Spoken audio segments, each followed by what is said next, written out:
সুন্দর হয়ে কি যে বিপদে পড়েছি, যে দেখে সেই পাগল হয়েছে। আমি ঘরে রান্না বান্না কোনো কাজই পারি না, আমাকে বিয়ে করলে আপনারা বিপদে পড়বেন। তবু ওরা নাকি আমাকেই বিয়ে করে নিয়ে যাবে। আর কি বলে জানিস, আমাকে নিয়ে নাকি পুতুলের মতো সাজিয়ে রাখবে, আমাকে দেখাশোনা করার জন্য একটা কাজের মেয়েও রেখে দিবে। তুই বল দোস্ত, আমি সুন্দর হয়ে কতই না বিপদে পড়েছি। আমি ওর সামনে 100 বার আসবো, 1000 বার আসবো, কোনো সমস্যা? আচ্ছা, আমিও দেখতে চাই তুই আমার গার্লফ্রেন্ডের আশেপাশে কিভাবে আসো। গার্লফ্রেন্ড? আল্লাহ, এইসব কিভাবে হলো? তোমাদের মতো আমাদের এলাকার অনেকে আমাকে পছন্দ করে। কালকে একটা ছেলে আমাকে প্রপোজ করেছিল, আমি রিজেক্ট করাতে সে আমার মুখে অ্যাসিড মেরেছে। দোস্ত, আমি বাসা থেকে পালিয়ে আসছি। কি পালে আসছস মানে? কেন? আর বলিস না দোস্ত, সুন্দর হয়ে কি যে বিপদে পড়েছি, যে দেখে সেই পাগল হয়ে যায়। প্রতিদিন সকালে ঘুম থেকে উঠে বাসা নিচে লাইন দিয়ে দাঁড়িয়ে থাকে শুধুমাত্র আমাকে এক লোক দেখার জন্য। তুই বল দোস্ত, সুন্দর হয়ে কি না বিপদে পড়েছি। এই জন্য তুই বাসা থেকে পালে আসবি? আর এই ঘটনা তো এখানেই শেষ না। প্রতিদিন একটা করে ছেলে আমার বাসায় প্রস্তাব পাঠায় আমাকে বিয়ে করার জন্য। আমি পাত্রপক্ষের সামনেই বলি, দেখেন আমি একটা এসএসসি ফেল মেয়ে, আমাকে দিয়ে কিচ্ছু হবে না। তারপর নাকি আমাকেই তারা বিয়ে করে নিয়ে যাবে, তাই বাধ্য হয়ে পালিয়ে এসেছি। তোর চাপা মারিস না তো, তাদের আর খাওয়া দেওয়া কাজ নাই, এসএসসি ফেল করা মেয়েকে ওরা বিয়ে করে নিয়ে যাবে। আরে আমিও তো ওদেরকে এটাই বোঝাতে চাই যে দেখেন আমি সুন্দর হয়েছে তো কি হয়েছে, আমি ঘরে রান্না বান্না কোনো কাজই পারি না, আমাকে বিয়ে করলে আপনারা বিপদে পড়বেন। তবু ওরা নাকি আমাকেই বিয়ে করে নিয়ে যাবে। আর কি বলে জানিস, আমাকে নিয়ে নাকি পুতুলের মতো সাজিয়ে রাখবে, আমাকে দেখাশোনা করার জন্য একটা কাজের মেয়েও রেখে দিবে। তুই বল দোস্ত, আমি সুন্দর হয়ে কতই না বিপদে পড়েছি। শোন, সব ছেলেরা না এক না, সবাই সুন্দরের পিছনে ঘুরে না। আর আমি নিজেই তার উদাহরণ। মানে? মানে 6 মাস ধরে একটা ছেলের পিছনে ছ্যাঁচড়ার মতো ঘুরতেছি, কিন্তু আমার পাত্তাই দিতেছে না। তুই কি সুন্দর নাকি? সুন্দর তো আমি, দেখিস না সুন্দর হয়ে কত বিপদে পড়েছি। ঠিক আছে, তাহলে আমার মিরাজকে পটিয়ে দেখা, তাহলেই বুঝবো তুই কত সুন্দর। ঠিক আছে চল, দেখবি ও আমাকে দেখার সাথে সাথে আমার পিছনে লেগে গেছে, তখন কিন্তু সারাতে পারবে। ঠিক আছে, দেখা যাবে, চল। I handsome. আমাকে বলছো? জি হ্যাঁ, আপনাকে বলছি। তো বলো না, আমি তো শোনার জন্য প্রস্তুত হয়ে আছি। আসলে তেমন কিছুই না, আপনি একা দাঁড়িয়ে আছেন তাই একটু কথা বলতে আসলাম। হ্যাঁ তো বলো, তোমার মতো এত সুন্দর একটা মেয়ে আমার সাথে কথা বলতে আসছে, এটা তোমার সৌভাগ্য। আচ্ছা আমি এখন যাই। যাবা কেন? এখানে দাঁড়িয়ে থাকো না, তোমাকে একটু দু চোখ ভরে দেখি। তুমি এত সুন্দর, মানে আমার বিশ্বাসই হচ্ছে না। আমার মনে হচ্ছে আমার সামনে একটা পরী দাঁড়িয়ে আছে। ইস, আবারও বিপদে পড়লাম। পুরান পাগলে ভাত পায় না, নতুন একটা যুগ। ঠিক আছে ভাইয়া, আমি তাহলে এখন যাই। আচ্ছা, আপনার নাম্বারটা তো দিয়ে যান মিস পরী। নাম্বার না, আসলে আমি তো ফোনই ইউজ করি না। যাই তাহলে। আরে নামটা তো অন্তত বলে যাও। মামা বিলটা। তাড়াতাড়ি চল পালাই। কেন, তুই দেখা করতে যে কি মানি ব্যাগ চুরি করে নিয়ে আসছিস নাকি? জি না, তোর ক্রাশ আমাকে দেখে পরি রানী বলে জিজ্ঞেস করা শুরু করেছে। সে আমার নাম্বার চাইছে। তো আমারটা দিয়ে আসতে, আমি কথা বলতাম। তোর এসব ফাপেচা না পেলে চল পালাই। এ, আরে আরে তোমার নামটা তো বলে যাও। দেখেছিস, বলেছিলাম না আমাকে যে দেখে সেই পিছে লেগে যায়। এই যে মিস। এখন দেখলি তো নতুন একটা ঘাড়ি এসে জুটলো। হ্যালো, এই যে শুনছো? কি করবো আমরা এখন? কি আর করবো, চল পালাই।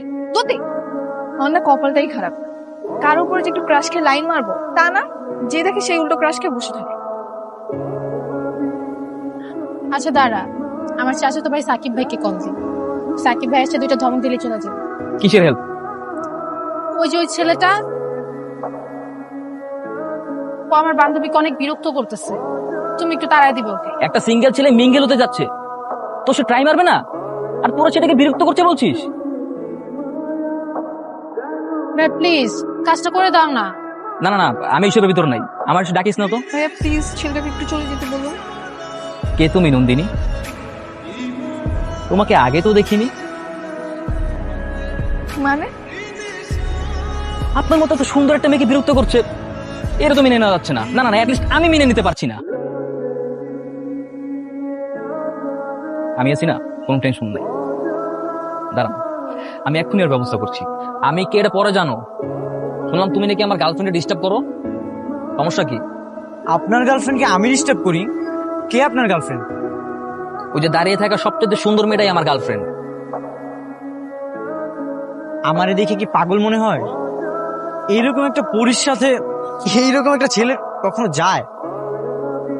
শুধু যায় না, দৌড়ায়। আজকে ফার্স্ট দেখে আমি ওকে পছন্দ করে ফেলছি, আর অলরেডি আমাদের দুজনের ভিতরে মন দেওয়া নেওয়া হয়ে গেছে। কাহিনী বহুত দূরে চলে গেছে। আমিও আজকের প্রথম দেখছি, সুতরাং সম্ভাবনা আমারও আছে। এত কাহিনী বেশি দূরে যায় কোনো লাভ নেই। শোনো, ভালো ভালো একটা কথা বলি, এখান থেকে চলে যাও, নইলে কিন্তু তোর হাত পা ভেঙে পাড়াই দেবো। আর আমি কি বসে থাকবো?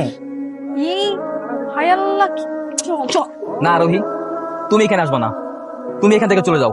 এই শয়তানরা যেন তোমার আশেপাশে আর না আসতে পারে, আমি সেই ব্যবস্থাই করি।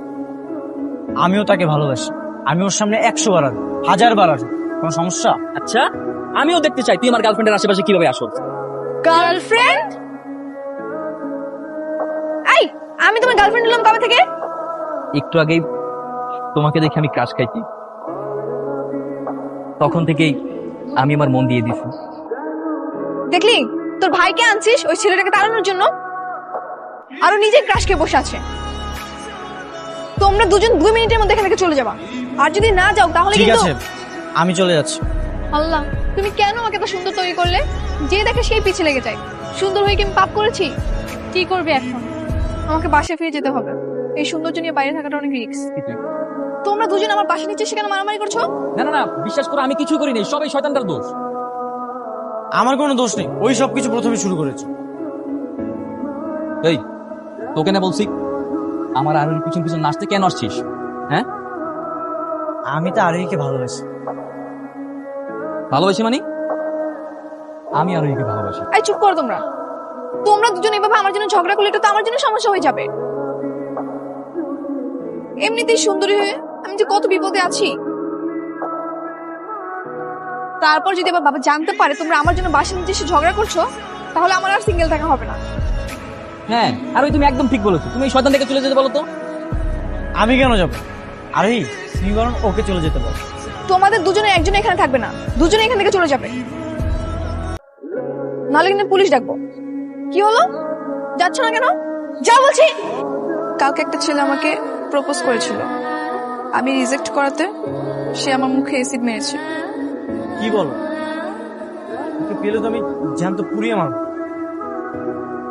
এবার বলো, আমাকে এভাবে দেখার পর তোমরা কে আমাকে ভালোবাসবে?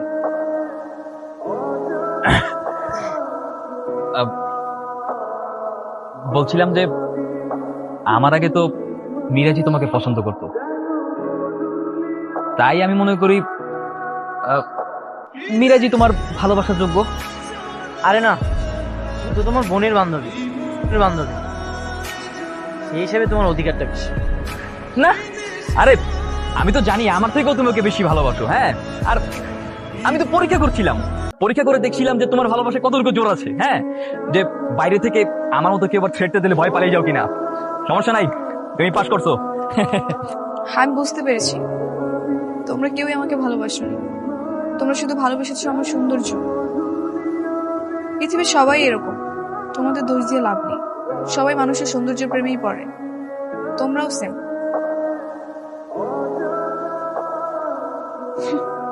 এতদিন তোমরা দুজন আমাকে পাওয়ার জন্য রাস্তাঘাটে মারামারি করতে, আর আজকে যখন দেখলে আমার সৌন্দর্য শেষ, আমার চেহারা নষ্ট হয়ে গেছে, তখন তোমরা একজন আরেকজনের ঘাড়ে আমাকে চাপিয়ে দিচ্ছ। তোমাদের এরকম ভালোবাসা আমার কোনো দরকার নেই।